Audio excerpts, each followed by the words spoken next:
livre extraordinaire que celui de Ruth. La lecture de ce chapitre premier pourrait nous laisser croire que ce qui arrive à cette femme est la fin. Mais en réalité, Dieu a une bénédiction. Dieu a un projet. Dieu a une vision. Et nos simples regards humains pourraient s'arrêter à ça. C'est terrible ce qui arrive à cette femme, à ces belles filles. Et en réalité, ce texte, ce livre de Ruth, est rempli d'espérance. Si le livre porte le nom de Ruth, en réalité, le personnage central, c'est Naomi.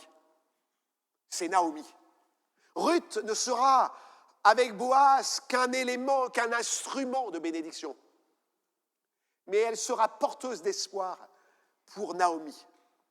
Je voudrais ce matin vous dire que, comme beaucoup de livres de l'Ancien Testament, il y a des éléments, des points sur lesquels il nous faut nous arrêter. Éléments liés aux événements, éléments liés aux noms, éléments liés aux expériences de ces personnes, au symbolisme. Et je crois encore que Dieu veut parler ce matin.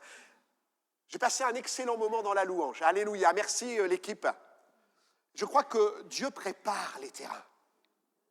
La louange, c'est l'exposition avant la parole de Dieu. Et elle prépare les cœurs, elle dispose les âmes. Et je crois que Dieu veut parler. Parce que Naomi va vivre un temps de tempête. Un temps où le souffle du vent va briser, va casser.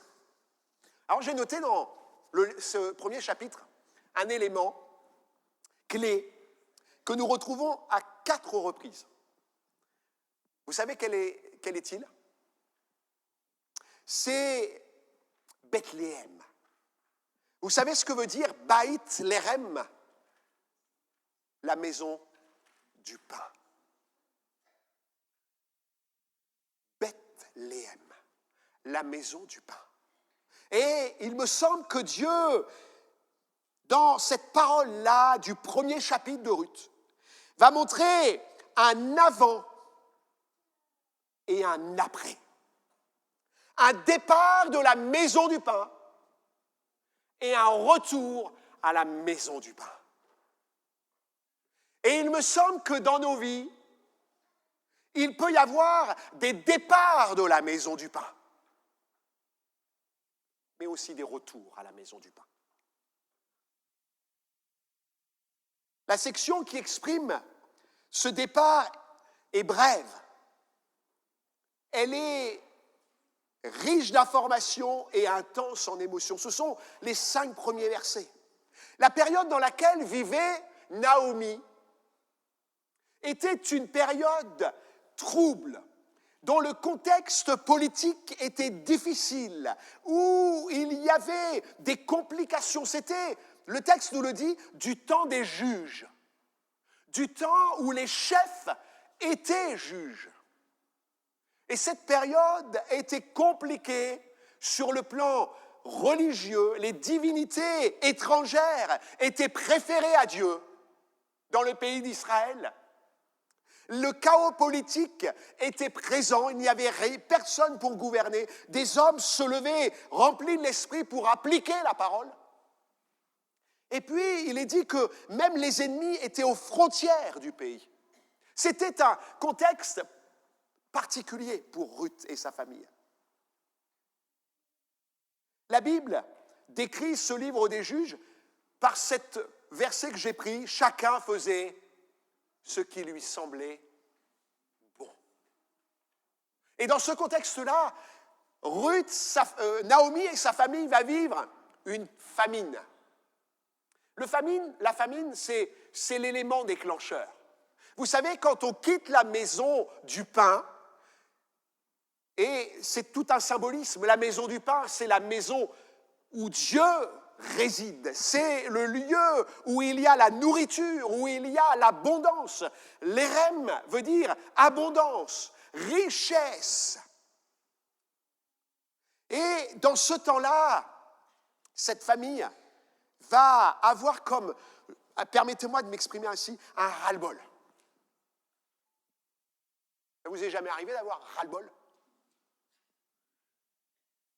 Excusez-moi, hein, je suis un peu familier, j'en ai marre. Ça vous est jamais arrivé, ça? Ça suffit. C'est ça, la famine ici exprimée. C'est ce moment où il y a un élément déclencheur qui va dire « on n'en peut plus, c'est fini, on part ». La décision pour Élimélec était prise. Et vous savez qu'à cette époque-là, c'était souvent une décision patriarcale, masculine. Certainement y avait-il eu des discussions dans le foyer d'Élimélec et de Ruth, mais la décision était prise par l'homme et toute cette famille va décider de partir. Je voudrais ce matin peut-être parler à quelqu'un, à l'Église, à des chrétiens. Parfois, il y a la pression extérieure, il y a les combats de la vie, il y a la famille, il y a les soucis, il y a les fardeaux. Et puis, on vient à l'église et puis on dit, mais c'est pas possible. Même dans l'église, ça va pas.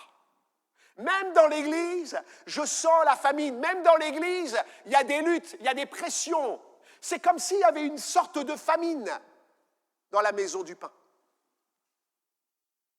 Je voudrais, ce matin, de la part de Dieu, avertir qu'en partant de la maison du pain, il y a parfois une famine plus grande qui arrive derrière. La famine, j'ai noté un premier point, met en défaut notre identité. La maison du pain, c'était le lieu où habitait Élimélec, Ruth, ses fils, c'était le lieu de l'abondance. Et quand on dit la maison du pain, c'est que Dieu y résidait aussi, c'était Juda. C'était la tribu même d'Éphrata. Éphrata veut dire fertilité. Et quand parfois la famine dans nos vies nous fait sortir de la maison, eh bien elle met en défaut notre identité. On perd l'identité de nos cœurs, qui on est. Élimélec, vous savez que Élimélec a une signification. En partant de la maison du pain, Élimélec va oublier que son nom, c'est Dieu est mon roi. Dieu est mon roi. Et parfois, quand on sort de la maison de Dieu, on oublie que Dieu est mon roi. Que je viens, en plus, Élimélec venait d'Éphrata, un clan familial qui veut dire fertilité. Et parfois, quand on sort de la maison de Dieu en disant « ça suffit, je vais aller voir ailleurs », si ça se passe mieux, si ça va mieux, s'il y a des prévères, s'il y a de la nourriture, on oublie que nous sommes enfants du roi des rois, qu'il est celui qui a la fertilité entre ses mains, que dans la maison du pain, il y a de l'abondance. Élimélec va faire fi de tout ça. Il va oublier qu'il est mon Dieu, Dieu est mon roi. Élimélec va décider de partir vers Moab. Si nous prenions une carte d'Israël, Israël est là, c'est ma main. Bethléem est là, à peu près. Vous voyez ma main? Ça va? Ah, c'est bien, voilà. Et puis, Moab est de l'autre côté. Élimélec va décider non pas d'aller au nord, non pas d'aller à l'ouest, non pas d'aller au sud dans la tribu d'Israël, mais il va se rendre de l'autre côté du Jourdain, dans un pays qu'on appelle Moab.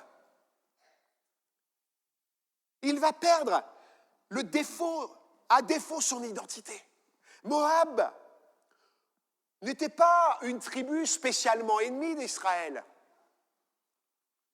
Mais ce n'était pas non plus l'héritage de Canaan. Moab était issu de la séparation d'Abraham et de Lot. C'était une scission dans la famille d'Abraham. Et cette scission va amener Lot à vivre dans la vallée, là où il y avait Sodome et Gomorrhe. Et vous savez ce qui s'est passé? Sa femme va devenir une statue de sel. Ces gens vont dire, mais attends, Dieu ne va pas détruire Sodome et Gomorrhe et ils ne vont pas suivre Lot. Lot va se retrouver avec ses 2 filles. Et pour assurer une succession paternelle, elles vont coucher avec leur père. Et Moab est issu de cet inceste familial. C'était une sorte de famille éloignée qui était pour lui un temps d'accueil. Je vais aller assez vite parce que sinon vous en allez avoir pour longtemps. Mais c'est intéressant en fait. Peut-être que je ne vais pas finir le message ce matin, mais Elimelech a oublié d'où il venait. Il s'est placé en Moab. Il s'est laissé troubler par la famine. Et je voudrais dire à quelqu'un ce matin, regarde à la maison du Père. Regarde à la maison du pain ce matin. Certes, il y a des famines, peut-être que tu trouves des famines. Parfois, c'est l'interprétation que l'on a. Mais j'y vais y venir. Et je voudrais te dire que comment oublier que Dieu, par son esprit, peut agir, qu'il est le Dieu de la fertilité, qu'il est le Dieu de la maison du pain, qu'il est le roi de ma vie. Et je voudrais vraiment interpeller quelqu'un ce matin. Ne pense pas qu'en allant à Moab, une terre peut-être amie, une terre qui te semble familiale, tu vas retrouver peut-être la paix. Vous savez ce qui s'est passé? Elimelech est mort et ses 2 fils sont morts. Pierre dira à Jésus, lors d'une discussion concernant la parole, concernant ce que Jésus avait annoncé, Jésus va dire, voulez-vous aussi partir, vous? Parce qu'il y avait des paroles qui étaient dures à entendre de la part de Jésus. Voulez-vous partir? Et Pierre va dire, à qui irions-nous? Tu as les paroles de la vie éternelle. La famine peut causer notre défaut d'identité. Et puis la famine, cet élément déclencheur, joue avec nos craintes. Tu vois l'ambiance, Seigneur, à l'église, tu vois l'ambiance là. Je ne sais pas comment ils vivaient la famine dans le pays de Juda, là-bas, à Bethléem, mais certainement qu'ils s'inquiétaient. Moi, je suis étonné, parce que parfois on part riche, et Naomi va le dire. C'est ça qui m'étonne parfois. C'est qu'on a reçu beaucoup de choses dans nos cœurs, beaucoup de paroles, beaucoup de grâce, beaucoup de bonté de la part de Dieu. Et on part riche. Naomi, elle a dit, nous sommes partis dans l'abondance et je reviens à vide. Je crois que ce qui semble la famine, et je le dis avec autorité ce matin, joue sur nos craintes. Parce qu'il y avait de l'abondance chez Naomi et Elimelech.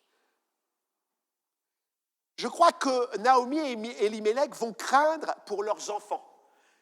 On a vécu des temps dans le passé où il y avait des troubles dans l'assemblée, c'était compliqué.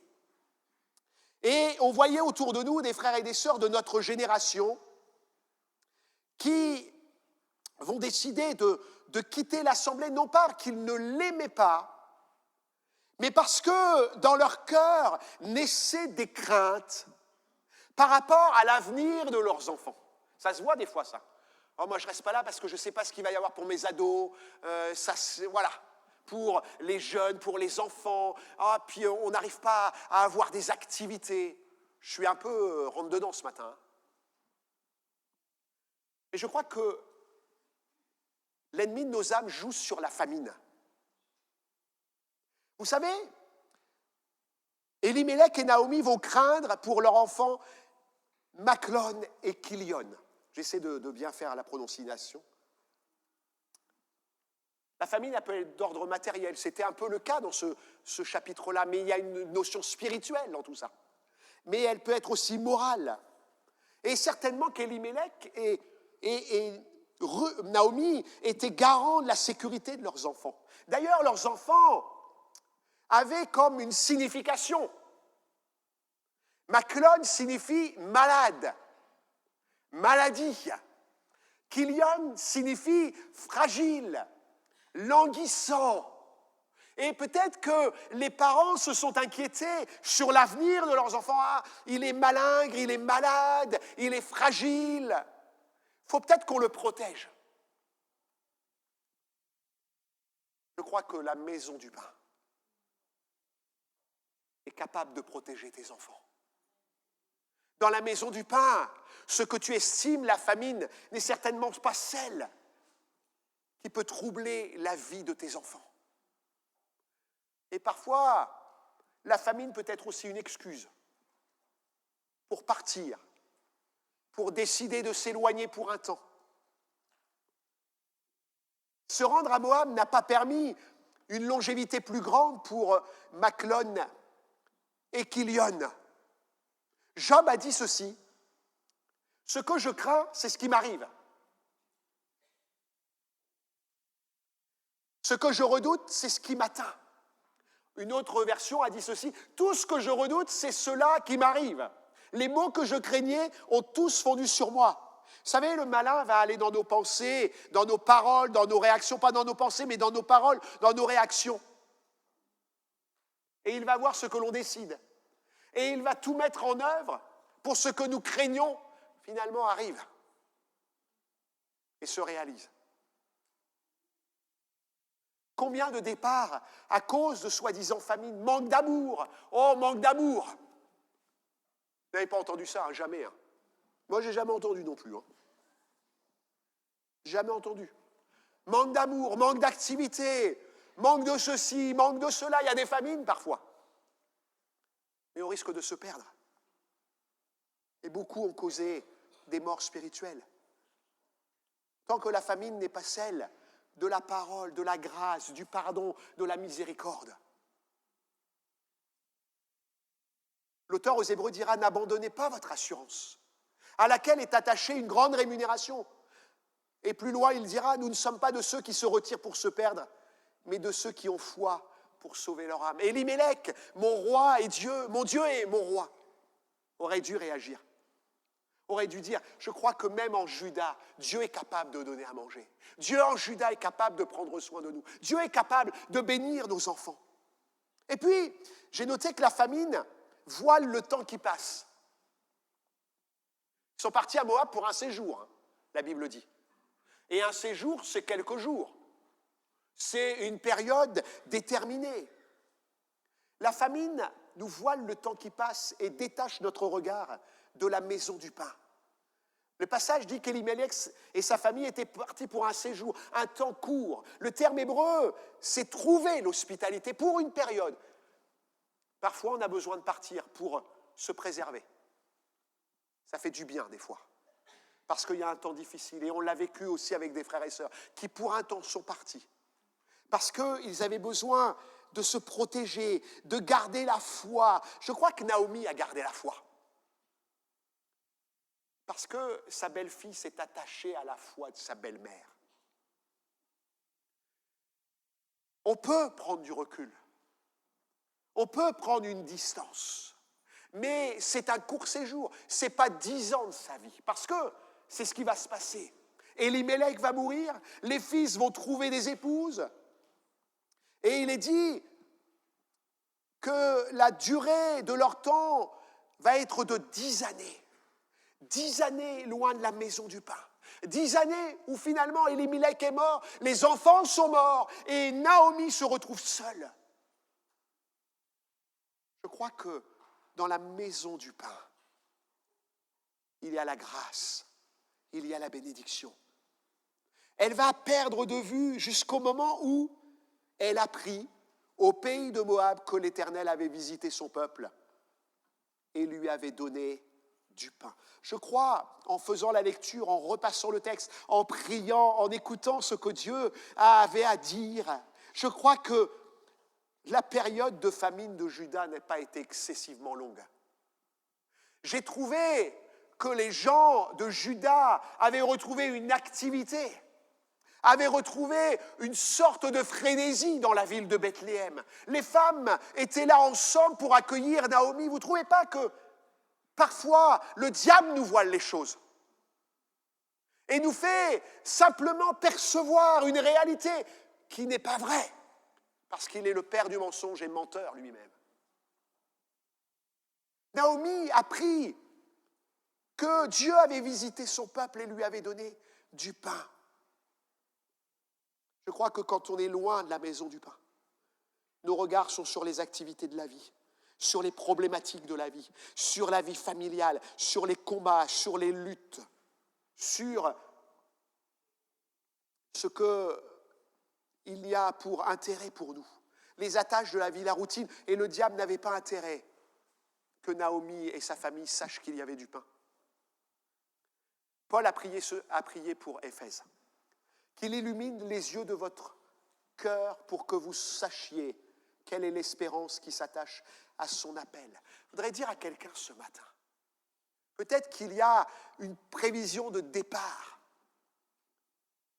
à cause d'une famine, une prévision de se retirer parce qu'il y a une sécheresse, il y a des combats, il y a des luttes. Je voudrais dire à cette personne, ne perds pas ton identité. Ne pâtis pas sur tes craintes, sur ce que tu vois, soi-disant se dessiner sur toi, sur ta vie. Et réalise que quand tu t'éloignes, tu perds de vue ce qui se passe à la maison du pain. Mon deuxième point, c'est qu'il va y avoir un retour à la maison du pain. Naomi va prendre conscience de sa situation. Il est dit, elle se leva, elle et ses belles-filles, afin de quitter le pays de Moab, car elle apprit au pays de Moab que l'Éternel avait visité son peuple et lui avait donné du pain. La famine qu'elle vit maintenant n'est plus la famine de départ. En réalité, elle s'aperçoit qu'elle a tout perdu. Ses proches, sa joie, ses amitiés, sa position, son identité. Et cette femme n'est plus dans une famine contextuelle, matérielle, mais dans une famine spirituelle, émotionnelle. La Bible dit par le prophète Amos, « Voici les jours viennent, dit le Seigneur l'Éternel, où j'enverrai la famine dans le pays. Non pas la disette du pain et la soif de l'eau, mais la faim et la soif d'entendre les paroles de l'Éternel. » Je crois que Dieu veut nous donner de vivre des temps de restauration. J'y viendrai dans ma conclusion, mais il y a des types ici. Il y a un type pour Naomi, il y a un type pour Ruth. C'est-à-dire une image. Le retour de Naomi est marqué par sa belle-fille. Ne me presse pas de te laisser, de retourner loin de toi. Où tu iras, j'irai, où tu demeureras, je demeurerai. Ton peuple sera mon peuple, ton Dieu sera mon Dieu. Où tu mourras, je mourrai, j'y serai enterré. Que l'Éternel me traite dans toute sa rigueur, si autre chose que la mort vient me séparer. Naomi n'a pas perdu la foi. Naomi a gardé la foi dans son cœur, l'amour de Dieu, la parole de Dieu, et elle a témoigné à sa belle-fille. Et peut-être qu'il y a une famille qui a peut-être, dans ces temps, peut-être été dans un temps de famine, et puis a récupéré dans les membres de sa famille quelqu'un d'un converti. Peut-être que même nous, dans notre témoignage personnel, on est allé au pays de Moab, on a circulé dans un lieu où, et puis on a ramené des amis. Il y a ici un type, l'Église. Il y a un type de femmes, il y a un type de chrétiens.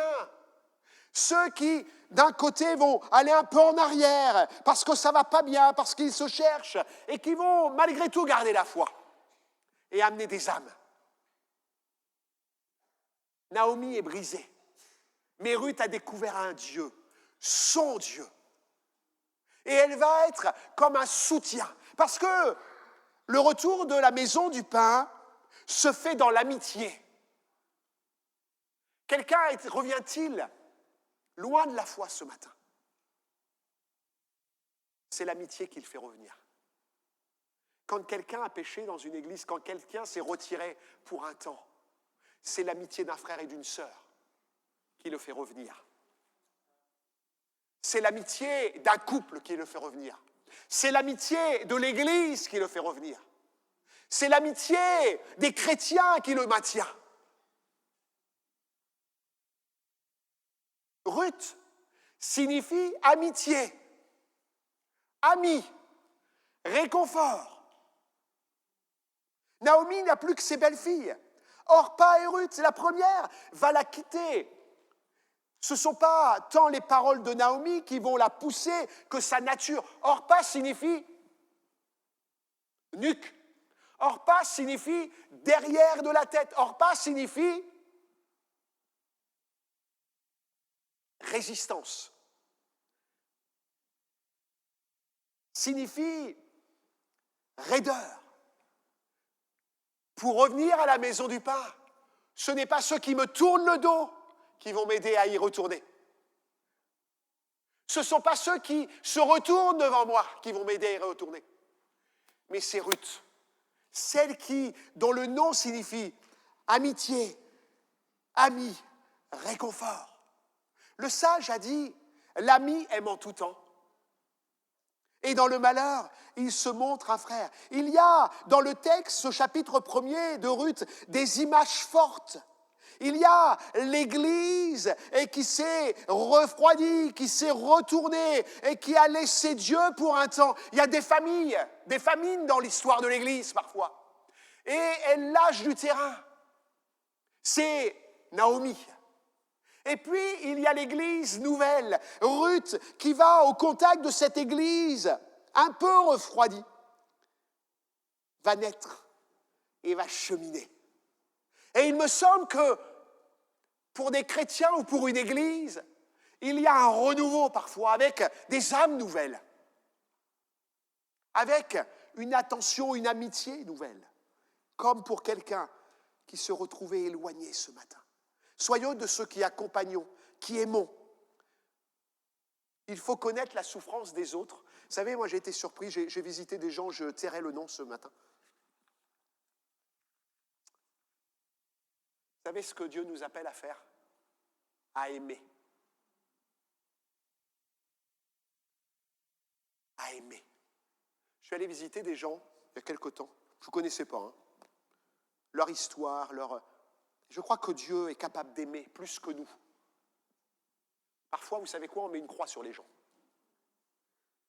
On les raye. Parce qu'il y a eu un travers, il y a eu quelque chose. Je pense qu'il faut connaître la problématique des gens. Il faut connaître les besoins, les circonstances. On ne frotte pas, on n'est pas là avec le péché pour adoucir les choses. Ce n'est pas la question. On n'est pas là pour effacer le péché, le couvrir. Non, non, non, non. On est là pour aimer. On est là pour pardonner. On est là pour essayer de fortifier. Et il me semble que Ruth a été pour sa belle-mère quelqu'un qui l'a accompagnée dans l'amitié.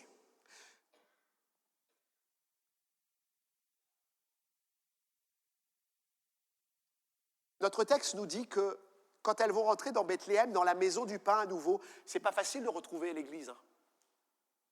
C'est pas facile de revenir dans une église dans laquelle on a eu des affaires, qu'on a eu des soucis, qu'on a quitté pour un temps. Et il est dit que lorsqu'elles vont arriver à Bethléem, lorsqu'elles entrèrent dans Bethléem, toute la ville fut émue à cause d'elles. Il n'est pas dit toute la ville crièrent à cause d'elles. Il n'est pas dit que toute la ville montrèrent du doigt, mais que toute la ville a été émue de compassion. Elle a été émue à cause d'elle.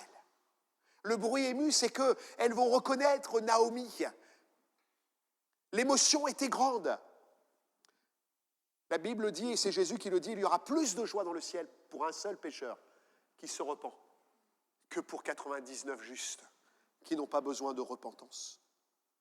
Et puis, le retour à la maison va restaurer, rétablir l'identité. Naomi est revenue avec un jugement contre elle-même. Et ça nous arrive tous quand on a pris du recul avec l'Église. Ne m'appelez plus Naomi, appelez-moi Mara, car le Tout-Puissant m'a rempli d'amertume. J'étais dans l'abondance à mon départ, et l'Éternel me ramène les mains vides. Était-ce la faute de l'Éternel? Je ne crois pas. Mais cette femme va s'accuser, va réaliser, va se repentir aussi. Il va y avoir de l'amertume, il va y avoir de la tristesse.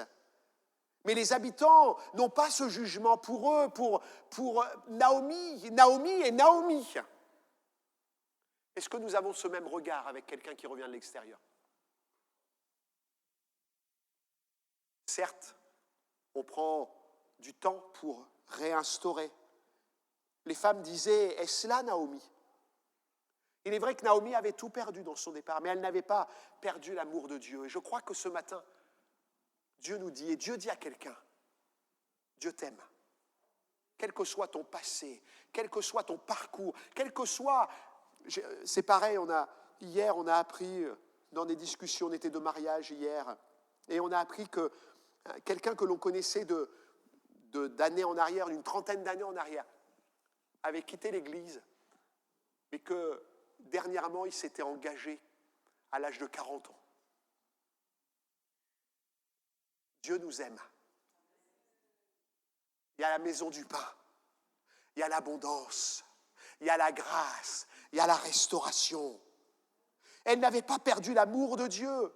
Son retour l'a conduit à retrouver sa relation avec lui, comme le fils prodigue a retrouvé la relation avec son père, qui lui a mis une robe, un anneau au pied, des souliers, et que ce dernier va célébrer son retour. Un retour de restauration, un retour de grâce.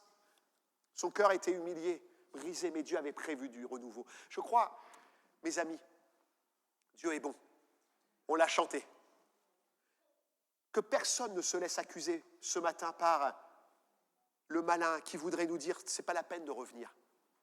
C'est pas la peine de retrouver le chemin de la maison du pain. » Si votre cœur est sincère, je voudrais vous dire que la démarche de retour, Dieu veut la bénir. Et puis dans la maison du pain, il y a une nouvelle saison qui s'ouvre. Je ne sais pas si vous avez remarqué. La fin du chapitre 1er nous dit ceci. Après avoir décrit tout cela, ainsi revinrent, verset 22, du pays de Moab, Naomi et sa belle-fille Ruth la Moabite. Elles arrivèrent au commencement de la moisson des orges. Quand je priais, quand je méditais ce passage, je me suis dit, Seigneur, il y a tellement de choses, c'est tellement riche ta parole. Ce départ lié à une famine, peut-être des excuses, peut-être des prétextes, peut-être des inquiétudes, peut-être des craintes, mais ce retour qui se fait dans une saison nouvelle m'a laissé rempli de joie. Quelqu'un dira, c'est quand même extraordinaire, vraiment il y a de la chance. Vous savez, on fait passer tout sur la chance. Dieu n'est pas un Dieu de chance. Dieu est un Dieu de providence. Dieu est un Dieu de grâce. Dieu est un Dieu de bénédiction. Il n'y a pas de choses qui arrivent par hasard. Il n'y a pas un travail qui s'ouvre devant toi, qui s'est fermé la veille, mais qui s'ouvre devant toi le lendemain. Il n'y a pas de hasard. Réalisez que dans la maison du pain, il y a l'abondance. Peut-être que quelques-uns ont pris du recul quant à la prière, à la lecture de la Bible, à la méditation. Peut-être que même certains sont allés fréquenter d'autres lieux de culte. Ça peut arriver parfois. Et puis même lâcher complètement, en disant ça sert à quoi? Mais il y a des saisons qui s'ouvrent quand on revient à la maison du pain. Oh non, je crois à la providence de Dieu. J'aime ce texte de Jérémie, on le prend souvent en référence. Je connais les projets que j'ai formés sur vous. Ah, je crois ces paroles, dit l'Éternel. Projet de paix et non de malheur, afin de vous donner un avenir et de l'espérance. Il y avait là, pour Naomi et Ruth, ce projet. Vous m'invoquerez, parce que ça ne se fait pas comme cela. Vous partirez, vous me prierez, je vous exaucerai, vous me chercherez, vous me trouverez, si vous me cherchez de tout votre cœur.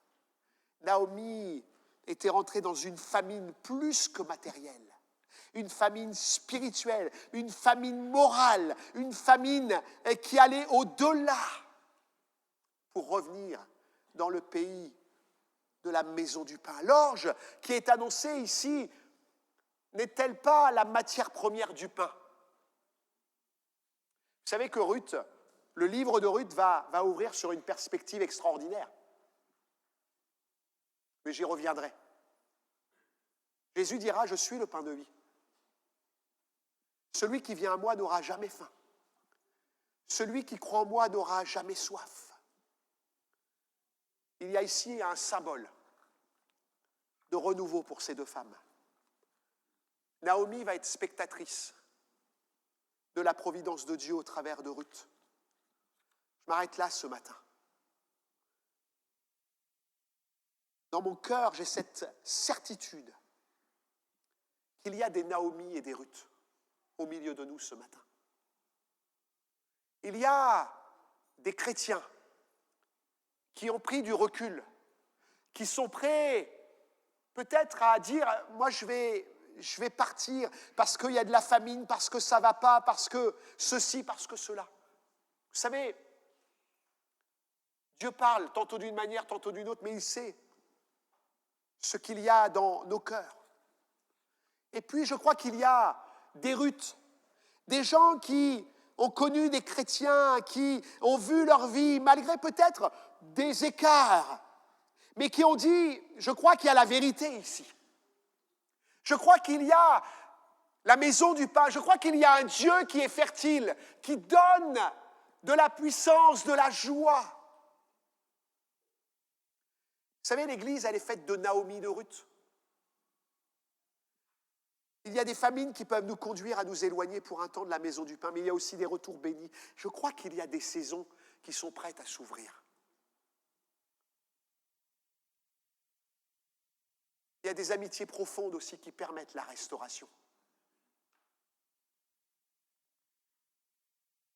Ce qui m'a marqué dans ce texte, c'est dans cette nuit, dans un sommeil peut-être un peu léger. Je voudrais dire à l'Église, parfois on a eu des temps de famine dans nos cœurs, dans nos vies, des passages à vide, des passages compliqués. Je crois qu'il y a une Église mature, Naomi, qui a vécu des choses exceptionnelles. Et il y a une Église nouvelle qui s'installe.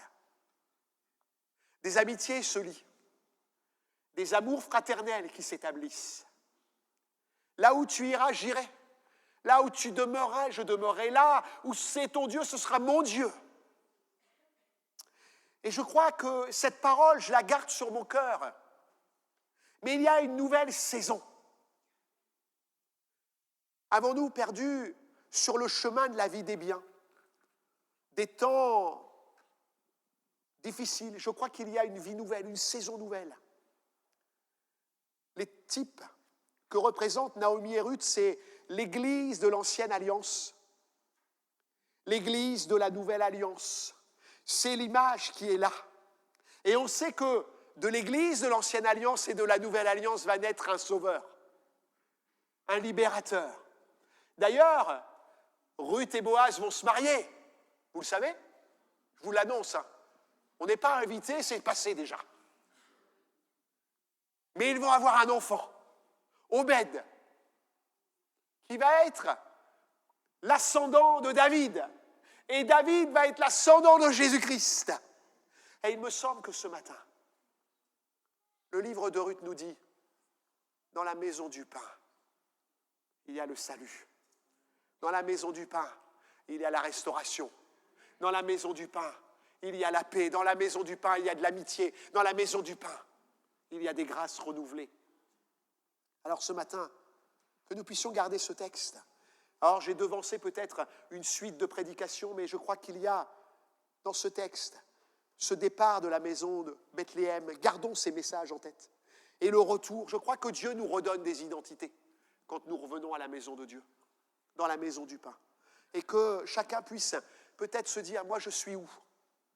Comment je suis? Est-ce que j'ai des amitiés? Est-ce que je fais partie des Naomi avec un peu de retrait, un peu de recul? Est-ce que je suis des Ruth qui veulent aller de l'avant et être bénis? Est-ce qu'on peut prier et remercier Dieu? Et peut-être que quelqu'un se dit, moi j'ai besoin de la prière, moi j'ai besoin d'être conduit, j'ai besoin d'être fortifié. On prend ce temps et puis on finira par les annonces. Seigneur, tu bénis ta parole ce matin. Seigneur, peut-être paraît-elle compliquée, peut-être difficile à comprendre, peut-être heurte-t-elle nos cœurs parce que effectivement il y avait des pensées qui nous habitaient. Mais je crois que tu veux parler à l'Église, à ma vie, à nos vies. Il y a une saison nouvelle pour Naomi et Ruth. Seigneur, il y a eu des douleurs, il y a eu des pertes, il y a eu, Seigneur, des éloignements. Mais il y a un temps pour avoir un retour dans la maison du pain. Seigneur, bénis l'Église, bénis un frère, une sœur, bénis une famille ce matin. Bénis une âme qui se dit, moi j'ai été un peu éloigné, j'ai perdu mon identité, je ne sais plus qui je suis. Seigneur, tu dis à cette âme, reviens à la maison du pain, retrouve ton identité, retrouve l'amitié, retrouve la joie, retrouve une saison nouvelle pour ta vie.